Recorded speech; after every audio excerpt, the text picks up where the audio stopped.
우리는 지난주에는 3.1절 100주년 기념 예배를 드렸고요. 올 한 해를 시작하면서 교회 표어로 3주의 말씀을, 그리고 하나님의 말씀에 대한 반응, 그리고 우리가 드려야 되는 기도, 그리고 감사, 선교, 봉사, 이런 신앙생활의 기본에 대해서 말씀을 나누고 있습니다. 오늘까지 해서 예배에 대한 말씀을 나누고요. 다음 주부터는 사순절이 시작이 되는데, 우리 사순절 기간 동안에는 예수님께서 이 땅에 우리를 만나러 오셨기 때문에 우리를 만나러 오신 주님이라는 주제를 가지고 부활절까지의 말씀을 함께 다음 주부터 나눠가겠습니다. 말씀을 전하기 전에 먼저 양해 말씀 구할 것이, 오늘 유난히 이 빔 프로젝트하고 모니터 연결이 잘 끊어져 가지고 예배가 불편했었는데요. 양해 말씀드리고요. 아마도 제 생각엔 수신기가 오래돼서 신호가 약해진 것 같아요. 벌써 횟수 세어보니까 4년 5년 됐더라고요. 다음 주에는 그런 일이 없도록 준비를 하도록 하겠습니다. 우리가 예배를 드린다고 하는 것은 매주 드리는 것이고 항상 하는 것이고, 그리고 당연한 것입니다. 이 당연한 것이 가지고 있는 함정이 있어요. 당연한 것이 가지고 있는 함정이 무엇이냐면, 얼마나 소중한지 모르고 그것이 마음으로 드려지지 못하게 될 때가 있다는 겁니다. 제가 예전에 청소년 사역을 할 때 그런 경험을 한 적이 있습니다. 아이들이랑 앞에 찬양을 하는데 열심히 찬양을 하더라고요. 찬양을 하고 찬양이 끝난 다음에 예배가 시작이 됐어요. 기도하고 성경 말씀을 읽는데, 성경 봉독할 때에 교독을 제가 했거든요, 학생들이랑. 자, 우리 성경 같이 읽읍시다 그랬더니 열심히 찬양했던 친구가 성경을 안 피는 거예요. 그래서 아무개야, 성경 펴야지 그랬더니 혼잣말 했던 것 같은데 저한테 제 귀에 들렸어요. 뭐라고 하냐면, 성경을 피면서 교과서 피는 것 같아. 이 얘기가 제 귀에 싹 들린 거예요. 교과서 피는 것 같아. 거기서 이러고서 화낼 것도 아니고 그럴 수 있는 거죠. 그런데 그 얘기가 지금까지도 가슴에 남아져 있습니다. 성경을 교회에서 피는 것이 학교에서 교과서 피는 것 같아. 이게 좋은 의미로 쓰이는 사람들도 있지만 대부분 안 좋게 쓰거든요. 잘 생각해 보시자고요. 우리 학교에서 공부하는 것 좋아서 하는 사람보다 어쩔 수 없이 하는 사람들이 더 많지요. 저희 아들이 저에게 매년 3월 달 되면 물어봅니다. 아빠, 학교는 왜 다녀야 돼요? 작년에도 그 얘기 해줬는데 올해도 3월 달 돼가지고 지금까지 잘 놀았는데 내일 개학한다 그러니까, 아빠 학교 꼭 가야 돼요? 아니, 초등학교 5학년이 학교를 가야지 왜 안 가려고? 아니, 학교를 꼭 가야 되는지 잘 모르겠네. 심지어는 작년에 하반기에 선생님한테, 담임선생님한테 그 질문을 했대요. 선생님, 학교 꼭 다녀야 되냐고. 그래서 선생님 당황해서 저에게 전화 주셨어요. 어떻게 지도해야 되겠어요? 하고. 우리가 학교 가는 것도 마찬가지죠. 꼭 해야 됩니까? 의무니까요.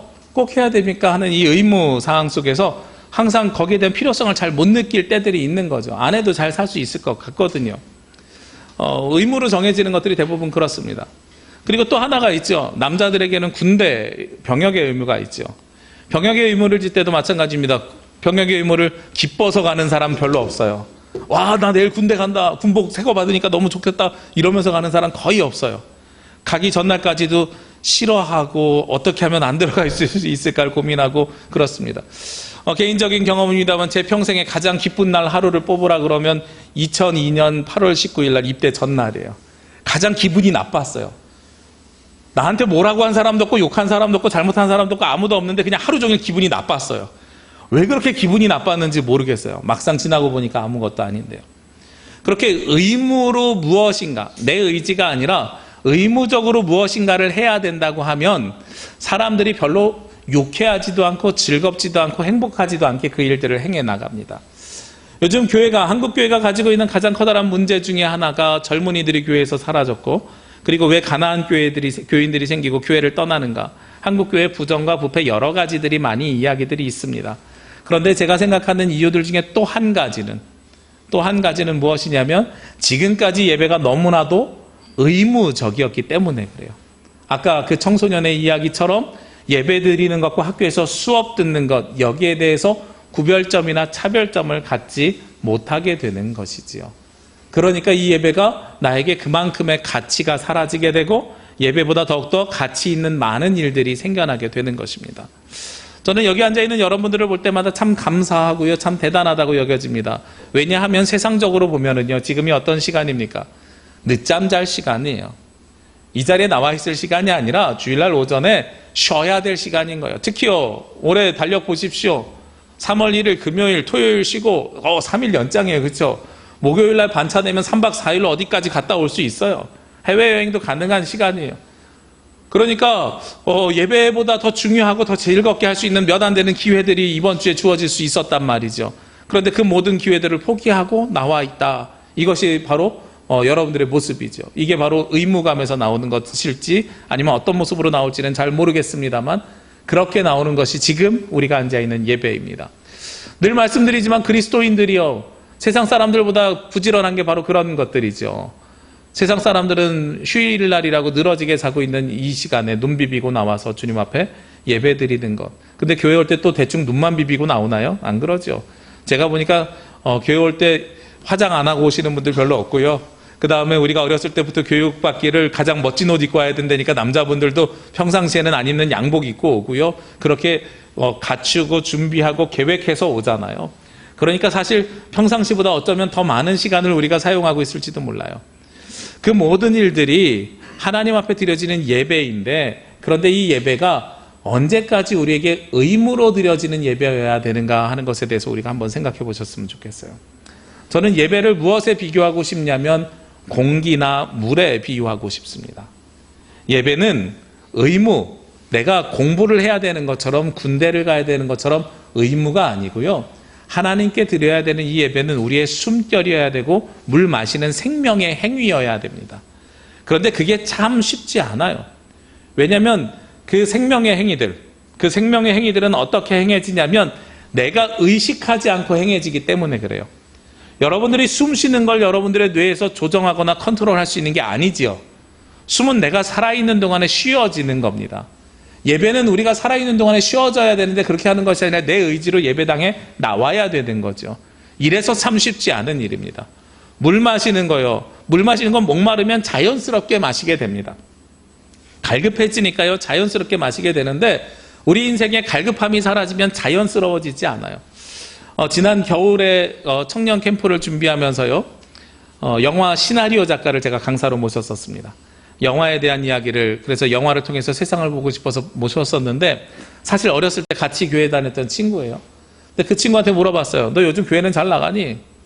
글쎄 한 5년 전쯤에 가보고 그 뒤에는 성탄절에만 가서 부모님한테 인사드렸었던 것 같아. 그래서 야, 부담 갖지 말고 내가 진짜 궁금해서 얘기하는데 너 왜 잘 안 가니? 그랬더니 교회를 안 가도 별일이 안 생겨. 그게 그렇게 필요하지 않아. 갈급함이, 제 표현으로 얘기하면 갈급하지 않다는 것처럼 들렸어요. 필요하지 않아. 야, 그래도 너 하나님 믿잖아. 하나님 믿지. 예수님도 믿지. 믿는 게 중요하지 나가는 게 중요해. 저에게 이 얘기를 하는 거예요. 굉장히 많은 고민, 시사점을 저에게 해줘요. 믿음은 신앙이고 신앙은 중심에 있고 우리 마음속에 있는 건데 그것만 지키면 정말 안 나와도 되고 예배를 안 드려도 되는 것인가. 굉장히 중요한 고민거리들이 생겨나게 되는 거죠. 그런데 여기에서 들려지는 이야기 중에 하나가, 제 귓가에 계속 맴도는 이야기 중에 하나가 무엇이냐면 무엇이 사라져버렸다. 갈급함이 없다. 필요하지 않다라는 거예요. 하나님을 부정하는 것도 아니고 예수 그리스도로 인해서 구원받는 것을 부정하는 것도 아닌데 나에게 교회가 왜 필요할까? 그러니까 그 관점은 어떤 관점이냐면 세상에서 교육받는 것과 교회에서 예배드리는 것을 별로 차이를 두지 않기 때문에 고등학교를 졸업하면 더 이상 학교 갈 일이 없고 대학을 졸업하면 더 학교를 갈 일이 없고 학원도 더더욱 갈 일이 없죠. 여태까지 저희 세대만 하더라도요, 세상을 어떻게 살았냐면 필요한 일들을 찾아서 사는 거예요. 내가 영어 과목이 부족하면 영어 학원을 가고 수학 과목이 부족하면 수학 학원을 가고, 그래서 필요해서 다녔고, 고등학교는 대학을 가기 위해서 다녔고 대학은 직장에 취직하기 위해서 다녔고, 이런 삶을 살아왔으니 교회도 어느 순간 그렇게 바뀌게 된 거죠. 예전에는 나의 생활이었고 내 인생의 한 부분이었는데 어느 날 보니까 필요해서 다니는데 그 필요가 사라졌어. 갈급함이 사라졌어. 그러면 꼭 드려야 되는 것인가 하는 고민에 빠지게 되는 거죠. 오늘 하나님 앞에 드리는 이 예배에 대해서 우리가 다시 한번 정의해 보자고요. 예배는 어떤 사람들이 드리는가 하는 것을 먼저 알아야 합니다. 좀 이렇게 관심 있게 관찰하시는 분들은 아시겠지만 제가 하나님 앞에 반응하는 것, 말씀을 선교하는 것, 봉사회를 하는 것, 기도하는 것 다 어디에서 본문을 찾았냐면 에베소서 말씀에서 본문을 찾았어요. 오늘 예배에 대한 본문도 에베소서 5장 15절부터 본문을 찾았습니다. 근데 이 말씀은 사실은 에베소서 5장 1절부터 시작이 돼요. 먼저 1절 말씀에 보면 어떤 말씀이 있냐면 그러므로 사랑을 받는 자녀같이 너희는 하나님을 본받는 자가 되고 하고 말씀이 시작이 됩니다. 우리에게 요청하는 것이 무엇이냐? 하나님을 본받는 자가 되라는 겁니다. 하나님을 본받는 자가 되는 데서 끝나는 것이 아니라 그 다음에 8절에 보면 너희가 전에는 어둠이더니 이제는 주 안에서 빛이라 빛의 자녀들처럼 행하라 이렇게 말씀하고 있어요. 그러니까 이 말씀을 합쳐놓고 보면 에베소서 5장을 요약하면은요, 하나님을 본받는 자가 되어서 빛의 자녀들처럼 행하라 하고 말씀하는 겁니다. 이것이 바로 그리스도인들의 삶의 모습이에요. 하나님을 믿는 사람들, 그리스도인이라고 하면 예수 그리스도로 인해서 우리가 양자의 영을 받아서 하나님의 자녀가 된 사람들이라면 하나님을 본받는 자가 되어서 빛의 자녀들처럼 행해야 되는 겁니다. 그러면 어떻게 살아가는 것이 빛의 자녀들처럼 행하는 것인가? 그게 바로 15절 말씀부터 나와 있는 거예요. 오늘 15절 말씀해 보니까요, 그런즉 너희가 어떻게 행할지를 자세히 주의하여 어떻게 행할지를 자세히 봐라. 그러면서 어떻게 행하라고 이야기합니까? 지혜 없는 자같이 하지 말고 오직 지혜 있는 자같이 하라 하고 말씀하고 있어요. 그래서 오늘 에베소서 5장 15절부터요 21절까지 말씀이 지혜 있는 자같이 행하는 것이 무엇인가 하는 것을 말씀하고 있는 겁니다. 성경에서 이야기하는 지혜, 이 지혜는 지식이 아닙니다. 지식은요, 이 성경의 내용을 얼마나 잘 알고 있느냐가 지식이지요. 지혜는요, 성경의 내용을 가지고 세상에서 필요한 것들을 어떻게 구별하면서 살아가는가 하는 것이 지혜 있는 사람의 모습이에요. 우리가 지식은 많이 없어도 지혜는 있을 수 있습니다. 우리 어머니들 밥하는 거 보면 참 지혜 있어요. 예전에 제가 혼자서 사역을 시작하면서 혼자 사택에 나와서 살 때요, 밥을 처음 해먹겠다고 생각을 했는데 밥을 해먹기 시작할 때요, 뭘 먹을까를 고민하니까 이게 쉬운 일이 아니더라고요. 요리를 하려고 하니까요. 그래서 반찬을 대충 했어요. 뭐 좋아하는 것들, 뭐 소세지도 볶기도 하고 뭐도 하고 뭐 교회에서 주신 것도 먹기도 하고 이렇게 했는데 어느 날 보니까 열심히 요리를 하고 찌개도 끓이자 해서 열심히 찌개를 끓였는데 처음으로 태어나서 처음으로 찌개를 끓였는데 찌개를 끓이고 나니까 밥솥에 뭐가 없냐면 밥이 없는 거예요. 그런 일들이 간혹 있죠. 밥 먹자고 하는데 밥이 없어요. 그래서 그때부터 또 밥을 얹혀놓고 한 30-40분을 기다려서 밥을 먹었더니 찌개는 다 식어 있고. 나중에 집에 가가지고 어머니가 요리하는 걸 봤어요. 근데 집에 오자마자 제일 먼저 하시는 게 습관처럼요, 밥솥을 열어보세요. 그리고 밥솥을 닫은 다음에 밥을 앉혀놓고 국을 끓이고 찌개를 하고 요리를 하고, 이 순서가 아주 차곡차곡 되어 있어요. 동시에 모든 것들이 진행돼요. 멀티예요. 지식으로 그걸 깨달아서 알아서 하시는 걸까요? 아니죠. 그런 것들이 바로 어떤 사람의 모습이냐? 지혜 있는 사람의 모습이죠. 내가 무엇을 먼저 하고 어떻게 해야 되고 이것을 구별할 수 있는 것, 이것이 바로 지혜입니다. 이걸 성경으로 적용을 시키면은요, 성경에 대한 내용 몇 장 몇 절 하면 암송하고 이런 것들은 지식에 속합니다. 그런데 내가 세상에서 살아가면서 내 앞에 있는 이 일들을 어떻게 하나님의 뜻에 합당하게 살아갈 수 있을까? 이것을 구별하는 것이 바로 지혜의 영역인 거죠. 그런데 왜 지혜 있는 자처럼 행하라고 하면서 예배에 대한 이야기를 할까요? 지혜 있는 자, 하나님을 본받아 가지고요, 빛의 자녀들처럼 행하는 사람에게는 하나님의 지혜가 우리 가운데 있는데, 하나님의 지혜가 우리 가운데 있는데 이 지혜대로 살아가려면 첫 번째로 무엇 하는 삶을 살아야 되는가? 오늘 17절 말씀해 보니까 어리석은 자가 되지 말고 주의 뜻이 무엇인지를 이해하라 하고 말씀하고 있어요. 그러니까 지혜 있는 사람들은 어떤 사람들이냐? 주의 뜻이 무엇인지를 아는 사람입니다. 우리가 하나님 앞에 예배하는 가장 커다란 목적이 무엇입니까? 예배 가운데 가장 중요하게 여기는 예전이라고 하는데 어떤 예전을 가장 중요하게 여기는가? 바로 말씀의 예전이에요. 우리가 종교개혁 이후로요, 개신교가 기존의 가톨릭이랑 가장 커다랗게 차이가 나는 것이 무엇이냐면 말씀의 예전이 많이 강화되었습니다. 그래서 이 말씀을 통해서 우리가 알 수 있는 것이 무엇이냐? 주의 뜻이 무엇인지를 이해하는 것이 바로 말씀을 통해서 아는 거예요. 그래서 예배 가운데 가장 중요하게 여겨지는 것이 어떻게 말씀을 준비해 가는가, 그리고 주신 말씀을 어떻게 내 말씀으로 받아들이는가 하는 것이 가장 중요한 예전입니다. 과거에요, 종교개혁 이전에 말씀의 예전이 어떻게 선포되는지 아십니까? 그때는요, 성경을 낭독해 줬습니다. 그래서 구약 율법의 말씀입니다, 예언서의 말씀입니다, 시편의 말씀입니다, 복음서의 말씀입니다 하고 이 말씀을 읽어줬어요. 근데 놀라운 것은요, 이 말씀을 그러면 듣고 사람들이 이해했을까? 아니에요. 유럽에 있는 모든 나라들이 어떤 말씀을 들었냐면 라틴어로 읽어주는 성경을 들었어요. 라틴어로 읽어주는 성경을 들었는데 그 말씀을 듣는 사람들이 어느 나라 사람들이에요?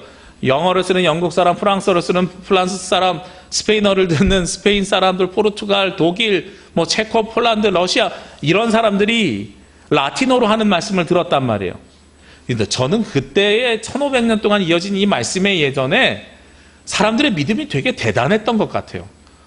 어떻게 외국어로 성경 말씀을 듣고 해설이나 해석해 주지도 않고 성경 말씀을 읽어주는 것만으로도 앉아있는 농민이나 아니면 평민들이나 아니면 사람들이 그 말씀을 다 듣고 이해할 수 있었을까? 이해할 수 없는 거죠. 만약에 여러분에게요, 성경을 지금 외국어로 읽어주면, 외국어로 읽어주고선 다 읽어준 다음에 하나님의 말씀입니다, 여러분과 함께, 그러면 목사님과도 함께 아멘 이러고 끝나면 거기에서 은혜를 받을 수 있어요? 하나님의 뜻이 무엇인지 이해할 수 있어요? 전혀 이해할 수가 없는 거죠. 그게 종교개혁 이전의 말씀의 예전이었습니다. 그러면 종교개혁을 통해서 루터가 제일 먼저 한 것이 무엇입니까? 말씀을, 성경을 독일어로 번역한 거죠. 자국어로 번역한 겁니다.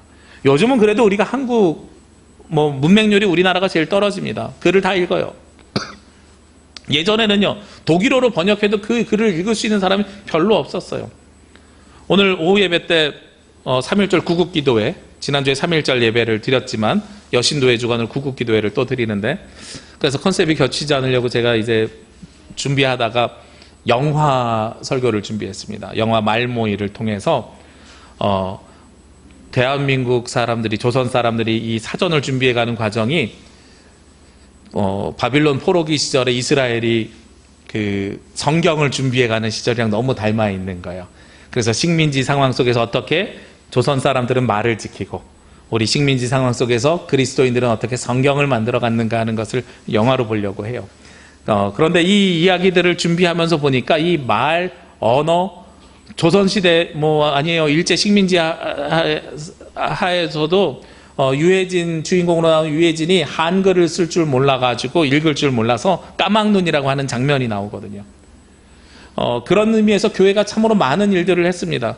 제가 알고 있기로는 교회가 어떤 일들을 많이 했냐면 문맹태치에 앞장섰어요. 그래서 우리 어르신들, 권사님들이 성경을 읽기 위해서 한글을 많이 배우셨던 예들도 있습니다.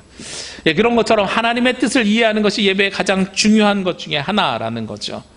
그래서 우리가 하나님의 말씀을 이해하기 위해서 독일어로 성경을 번역했던 것이 바로 종교개혁의 이야기입니다. 그리고 종교개혁 이후에는 무엇이 생겼냐면 말씀의 전례가 생겼습니다.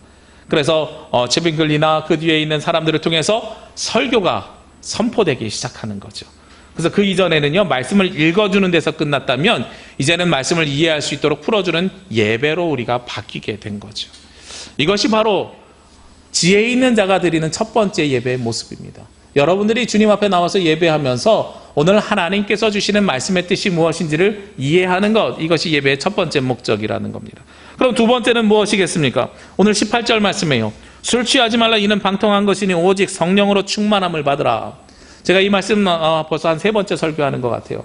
술에 대한 설교할 때도 이 말씀을 드렸었는데, 여기서 술 취하지 말라, 이는 방탕한 것이니, 이것은 술 먹지 말라는 얘기가 아니라고 말씀을 드렸지요. 예, 술 먹지 말라는 이야기가 아니에요. 당시에 초대교회 상황 속에서는요, 이때가 어떤 시대냐면 그리스 신화가 있었던 시대거든요. 로마 신화가 있었던 시대입니다. 그때는 그리스 로마가 어떤 나라들이었냐면 도시국가들로 형성되어져 있었고요. 그리고 각 나라들끼리의 싸움, 그 도시들끼리의 싸움이 어떤 싸움들이었냐면 자기네들이 섬겼던 로마 신화의 신들의 싸움이었습니다. 이때 에베소 지역에서 섬기던 신이 어떤 신이냐? 디오니소스라는 신이고, 그것이 로마 신화로 바뀌게 되면 바카스라는 신이에요. 이 신은 술의 신입니다. 그래서 이 지역은 어떤 사람들을 섬겼냐면 술의 신을 섬기던 사람들이었던 거죠. 요즘 우리가 교회에서 예배를 드리러 갈 때에 여러분들이 너 어디가 그럼 예배 드리러 가요? 그럼 사람들이 당연히 교회 가는 줄 압니다. 그죠? 그런데 너 어디가 그랬을 때 제사 드리러 갑니다. 그러면 어디로 가는 줄 알아요? 큰 집 가는 걸로 알잖아요. 그죠? 그런데 요즘은 예배하고 제사를 우리가 구별해서 사용하니까 그런데요, 우리가 구약 성경에서만 하더라도 뭐 드리러 간다 그랬어요? 제사 드리러 간다 그랬죠. 그러니까 제사 드리러 가 했을 때 구약하고요, 이방에게 드린 제사하고 우리가 단어가 구별되지 않아요. 그렇죠? 사실은 예배하고 제사하고 단어에 큰 구별점이 없습니다. 같은 개념이에요. 우리의 죄를 대속받고 그리고 제를 드린다는 개념에서 같은 개념입니다. 그런데 당시 디오니소스, 술의 신에게 제사를 드리러 가는 방법, 그것이 바로 무엇이냐? 그들에게 제사 드리러 가. 그래서 같이 가면은 거기 앉아서 같이 술 먹는 것이 제사의 가장 중요한 것 중에 하나이지요. 술의 신이니까요. 그렇죠? 그런데 그 술의 신에 대한 제사의 모습이 어디까지 들어오려고 했냐면 교회로 들어오려고 했었어요. 교회는, 초대교회는 모일 때마다 무엇이 있었냐면 성찬을 했습니다. 그래서 예수님께서 가르쳐 주신 것처럼 떡과 포도주를 나눴어요. 빵과 포도주를 나눴습니다. 그런데 요즘처럼 빵과 포도주를 하나씩 한 잔씩 나눠준 게 아니에요. 처음에는.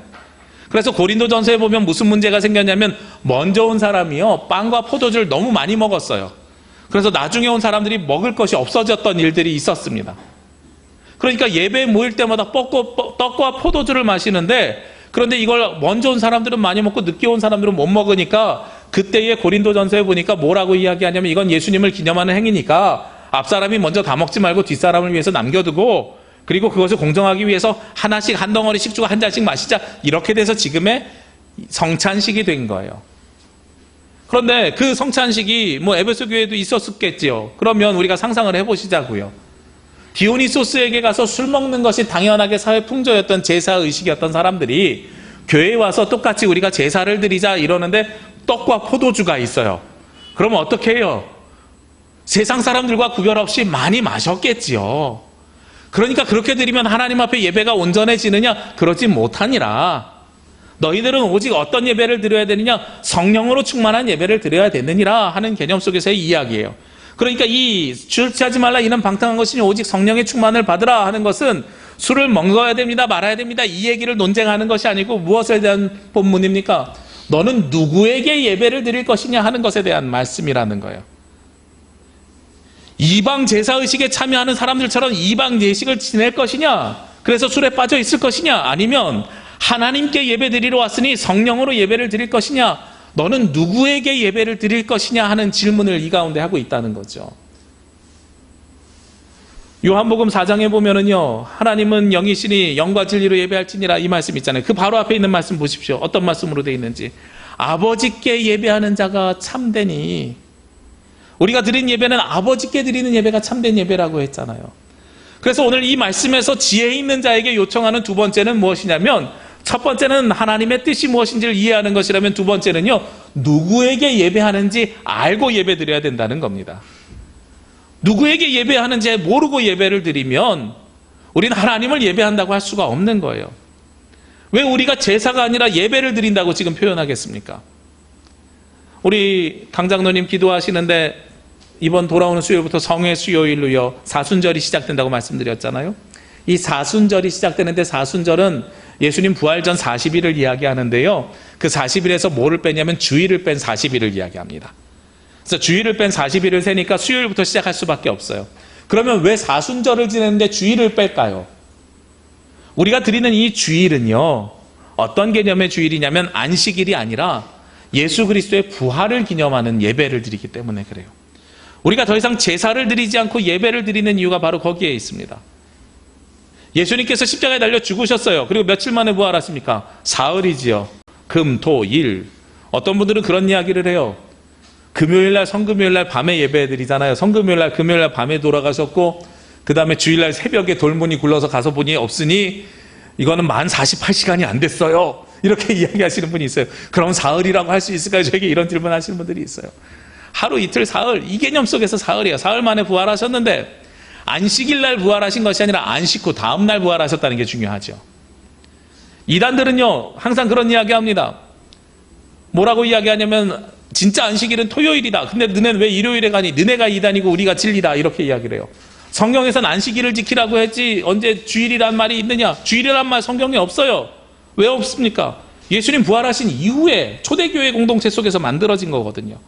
초대교회 공동체 속에서 우리에게 구약의 제사보다, 안식일에 지내는 그 제사보다 우리에게 더 중요한 것이 무엇이었느냐? 예수님께서 십자가의 보혈로 나를 씻어주시고 구원해주시고 부활하심을 통해서 나에게 영원한 생명을 주신 것, 이것이 복음의 본질인데, 그러면 부활하신 기쁨을 누리는 것이 복음의 본질인데, 부활하신 기쁨을 언제 누리느냐? 부활절 1년에 한 번 누리려고 하니 그 감격이 자꾸 잊어버려지는 거예요. 그러니까 매주 주일날마다 작은 부활절을 지내는 것이 지금의 주일 예배입니다. 그래서 우리가 더 이상 제사를 드리지 아니하고 예배를 드리는 이유가 바로 거기에 있죠. 그래서 이 예배를 드리는데 예배기 때문에 하나님께 교회에서 드리는 것이 아니라요, 예배는 예수 그리스도의 부활을 기뻐하는 행위이며, 예배는 하나님께 드리는 것이며, 예배는 성도가 함께 모여서 드리는 것입니다. 그러니 이 예배는요, 필요와 필요가 없는 것이 아니에요. 의무나 의무가 아닌 것이 아닙니다. 그래서 주일 성수라는 말은 저는 틀렸다고 생각합니다. 주일을 거룩하게 지켜야 되고 주일 성수가 의무가 되어야 된다, 이 틀린 말이에요. 언제까지 우리가 율법적으로 그렇게 예배를 드리겠습니까? 예배는 그렇게 드려지는 게 아니고요, 예배는 매주 부활하신 예수 그리스도를 기억하며 나에게 새로운 생명, 영원한 생명을 주셨음을 내가 고백하는 시간, 그것이 온전히 주님 앞에 드리는 예배지요. 오늘 지혜 있는 자가 드리는 세 번째 예배의 모습이 어떤 예배인가? 바로 오늘 말씀의 제목과 동일한데요. 19절 말씀에 보면 시와 찬송과 신령한 노래들로 서로 화답하며 너희의 마음으로 주께 노래하며 찬송하는 것입니다. 즉 이 예배 가운데는 항상 무엇이 있어야 되냐면 하나님을 찬송하고 찬양하는 것이 있어야 되는 거죠. 우리가 우리 교회에서 성가대라고 칭하고 있는데요, 잘못된 건 아닙니다만 요즘은 더 좋은 표현이라고 하면서 찬양대라는 표현을 많이 사용합니다. 왜냐하면 이제 성가대라는 것은, 성가라는 것은 세상 사람들, 세상의 노래와 교회의 노래를 구별하기 위해서 사용한 게 사실은 성가의 시작이었어요. 그래서 교회 노래를 부르니까 성가대 이렇게 하는 거지만, 예배학적으로 예배적으로 부를 때는 하나님 앞에 성가를 드리는 게 아니죠. 하나님을 찬양하는 노래는 다 성가니까 당연한 거죠. 그러면 그 성가의 의미를 우리가 어떻게 담아야 되느냐? 시와 찬송과 신령한 노래, 요게 모습은 조금 다릅니다. 구약의 시편의 모습으로 시를 읊을 수도 있고, 노래로 찬송을 할 수도 있고, 신령한 노래, 영적인 노래를 드릴 수도 있습니다. 그런데 중요한 것이 있어요. 여기에 보면은요, 어떻게 드리라고 하냐면 서로 화답하며 라는 말씀이 있어요. 그래서 하나님 앞에 드리는 찬양은요, 서로 화답하면서 드려야 되는 겁니다. 그래서 제가 찬양대로 바꾸자 말자 이런 논쟁은 뭐 나중에, 그리고 이제 교회에서 합의를 보지 않았기 때문에 계속 흘러오는 대로 성가대라는 표현을 제가 그냥 사용하고 있습니다. 틀린 건 아니라고 말씀을 드렸어요. 그런데 더 좋은 표현은 어떤 표현이다? 찬양하는 표현이다. 찬양대라는 표현이다. 왜냐하면 이 찬양의 가장 중요한 요소가요, 시와 찬송과 신령한 노래들로 하나님 앞에 올려드리지만, 그 앞에 보면 어떻게 올려드리냐면 서로 화답하면서 올려드려야 되는 거예요. 성가대만이 올려드리는 것이 아니고요, 우리가 서로 화답하면서 올려드려야 됩니다. 그래서 제가 올해부터 여러분에게 적극적으로 뭐 하자 그랬어요? 박수 쳐드리자 그랬죠. 성가대 잘했다고 격려하는 의미보다 더 중요한 게 어떤 박수라고요? 우리가 기도가 끝나면 아멘 하고 동의하는 것처럼 우리 그 찬양에 나도 하나님 내 마음을 담아서 같이 올려드리고 싶습니다는 화답의 박수를 우리가 드리자고 말씀을 그래서 드리는 거예요. 제가 신학교 다닐 때 우리 예배학 교수님이 그런 말씀을 해요. 한국에 있는 국악만큼 이 찬양의 모습 원형을 잘 갖고 있는 것이 없다. 우리 국악 보면은요, 뭐 매기는 소리, 무슨 소리, 받는 소리, 뭐 이런 이야기 하잖아요. 그래서 에라디아 하면 저쪽에서 에라디아 하고 뭐 오면 오고 이렇게 하잖아요. 그러면서 그러한 유형의 동요를 하나 가르쳐 주셨어요. 어떤 동요를 가르쳐 주셨냐면 우리 집에 왜 왔니요? 우리 집에 왜 왔니 하고 가면 저쪽에서 오면서 꽃 찾으러 왔단다. 서로 화답하면서 노래를 부르죠. 그런데 이 서로 화답하는데 서로에게 주거니 받거니 하는 내용이 서로에 대한 내용을 주고받는 것이 아니라, 그 뒤에 있는 말씀을 보니까 너희의 마음으로 주께 노래하며 찬송하며, 우리의 마음을 어디에게 올려드리는 걸로요? 하나님께 올려드리는 걸로 우리 성가대와 회중들이 서로 주거니 받거니 화답하면서 부르는 것, 이것이 바로 온전한 하나님께 드리는 찬양이라는 겁니다. 그래서 우리가 예배 가운데 보면은 성시를 교독하는 이유가 거기에 있고요. 그리고 예배 가운데 보면은 우리가 응답송 해가지고 이 말씀 따라 사는 동안에 키리에 엘레이손 이런 찬양을 부르는 이유가 바로 거기에 있다고 말씀을 드리는 거죠. 그리고 그 다음에 지혜 있는 자가 드리는 예배가 또 어떤 예배입니까? 오늘 20절 말씀해 보니까요, 범사의 우리 주 예수 그리스도의 이름으로 항상 아버지 하나님께 감사하는 예배를 드리는 것이 지혜 있는 자가 드리는 예배입니다. 우리는 이 감사의 표현을 무엇으로 드리고 있어요? 지금 예물로, 물질로 드리고 있지요. 그런데 예물과 물질보다 더 중요한 감사의 표현이 무엇입니까? 우리 자신을 거룩한 산 제사로 제물로 드리는 것입니다. 저는 로마서 12장 1절 말씀 너무나도 좋아하는데요. 우리가 하나님 앞에 수고하고 봉사하면서 드리는 예배, 그것이 바로 온전히 하나님 앞에 감사를 표현해서 드리는 예배라는 거죠. 그리고 마지막으로요, 무엇을 요청합니까? 21절 말씀에 그리스도를 경외함으로 피차 복종하라. 예수 그리스도를 경외함을 통해서 그리스도가 중심이 되어서 피차 복종하라, 서로 귀한 공동체를 만들어 가야 됩니다 하는 것이 바로 예배의 마지막 모습입니다.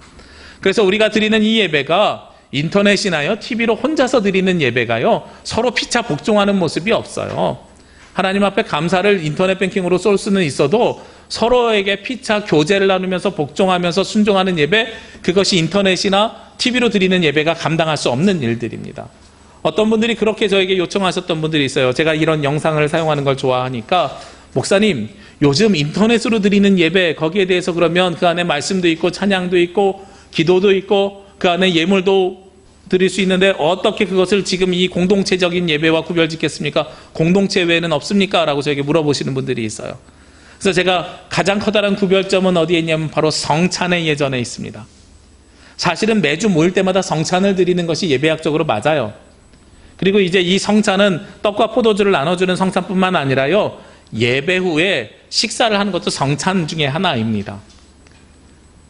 예전 안으로 들어와 있는 것이 떡과 포도주를 하나씩 나눠주는 것이지, 예배 공동체의 원형은요, 원래 초대교회 공동체의 원형은 함께 예배하고 그리고 떡과 포도주를 밤새 나누면서 이야기를 나누는 거예요. 그래서 말씀의 교제가 그 가운데 이루어지는 겁니다. 말씀을 주입식으로 여러분들이 듣는 데서 끝나는 게 아니라 들은 말씀을 가지고 밥 먹으면서 오늘 들은 말씀 가지고 내가 어떻게 살아야 되는지, 지난주 어떻게 살아야 되는지 서로 나누는 공동체가 형성되어 있어야 돼요. 그것이 바로 무엇이 하는 역할이냐? 교회 공동체가 하는 역할이에요. 그것은 인터넷으로, TV로 불가능한 일들인 거죠. 피차 서로 복종하는 것, 이것이 바로 오늘 예배의 완성 마지막 지향점입니다. 제가 말씀을 시작하면서 예배는 무엇과 비교해 드렸습니까? 공기와 물에 비교해 드렸습니다. 예배는 의무적으로 드려야 되는 행위가 아니고요, 율법으로 지켜야 되는 주일 성수의 개념이 아닙니다. 예배는 늘 우리가 살아서 역사하시는 그 하나님의 은혜를 경험하고 고백하며 나에게 새로운 생명을 주시기를 원하는 예수 그리스도 앞에 마음으로 다가서 그 예수님께서 우리에게 어떤 뜻으로 주셨는지, 내가 그 예수 그리스도를 어떻게 만나야 되는지, 내가 그 감사는 어떻게 드려야 되고 어떻게 그 예수 그리스도를 찬양해야 되는지를 늘 고백하는 것이 바로 이 예배입니다. 그래서 이 예배는 바로 물이고, 그 예배는 무엇이냐면 숨결이어야 되는 거예요. 제가 중고등학교 때, 중학교 2학년 때부터 주보를 만들었거든요. 주보를 만들었는데 그때 우리 교회처럼 6면 주보를 만들었습니다. 근데 항상 어느 면이 힘드냐면, 지금은 제가 일부 예배 집어넣어놓은 칸이 있잖아요, 광고 바로 옆에. 그 칸이 중고등부 예배 때는 일부 예배가 따로 없었으니까요, 거기에 우리의 관심사 해가지고선 칼럼처럼 주보 편집부에서 항상 글 하나씩 썼어야 됐어요. 그래서 제가 참 감사한 건 그때 거기에 넣는 글을 찾느라고 신문이랑 잡지를 제가 많이 봤어요. 그랬는데 너무나도 감사하게 그때 신문을, 그래서 중학교 1학년 때부터 예배하면서 열심히 읽었는데, 그 글을 찾기 위해서 감사하게 대학 입시제도가 대학 수학능력시험으로 바뀌면서 사설을 많이 읽는 사람이 유리해졌더라고요. 네.